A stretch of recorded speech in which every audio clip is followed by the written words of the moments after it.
સુરતના સારોલી વિસ્તારમાં મોડી રાત્રે અગ્નિકાંડની ઘટના સામે આવી છે। અહીં આવેલી અંબિકા ઇન્ડસ્ટ્રીયલના એક એકમમાં ભીષણ આગ ફાટી નીકળતા અફરાતફરી મચી ગઈ હતી। ફાયર વિભાગની 9 જેટલી ગાડીઓએ ઘટના સ્થળે પહોંચીને 2.5 કલાકની ભારે જહેમત બાદ આગ પર કાબુ મેળવ્યો હતો।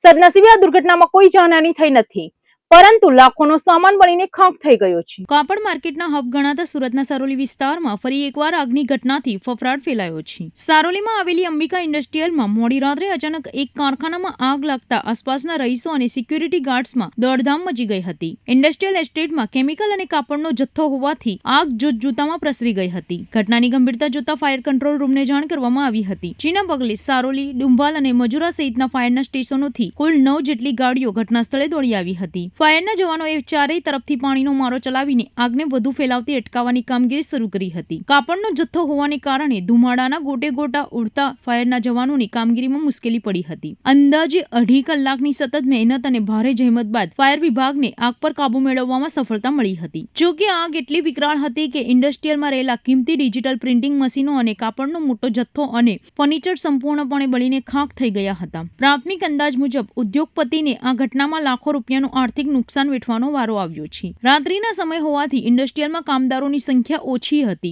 અથવા એકમ બંધ હતું, જેના કારણે એક મોટી જાનહાનિ ટળી છે। ફાયર વિભાગ દ્વારા આગ સંપૂર્ણપણે શાંત થયા બાદ કુલિંગની પ્રક્રિયા હાથ ધરવામાં આવી હતી। આ અકસ્માતમાં કોઈ વ્યક્તિ દાઝ્યું હોવાના કે ઇજાગ્રસ્ત થયા હોવાના સમાચાર નથી, જે રાહતની વાત છે। હાલમાં આગ લાગવાનું ચોક્કસ કારણ જાણી શકાયું નથી। શોર્ટ સર્કિટને કારણે આગ લાગી હોવાની આશંકા વ્યક્ત કરવામાં આવી રહી છે, પરંતુ સત્ય કારણ તો તપાસ બાદ જ બહાર આવશે। સારોલી પોલીસે પણ ઘટનાની નોંધ લીધી છે અને ફાયર વિભાગના આગના કારણોના રિપોર્ટ તૈયાર કરી રહ્યું છે। વારંવાર ઇન્ડસ્ટ્રીયલ વિસ્તારોમાં લાગતી આ આગ સુરક્ષાના સાધનો અને ફાયર સેફટીના અમલીકરણ પર ફરી એકવાર સવાલો ઉભા કરી રહી છે।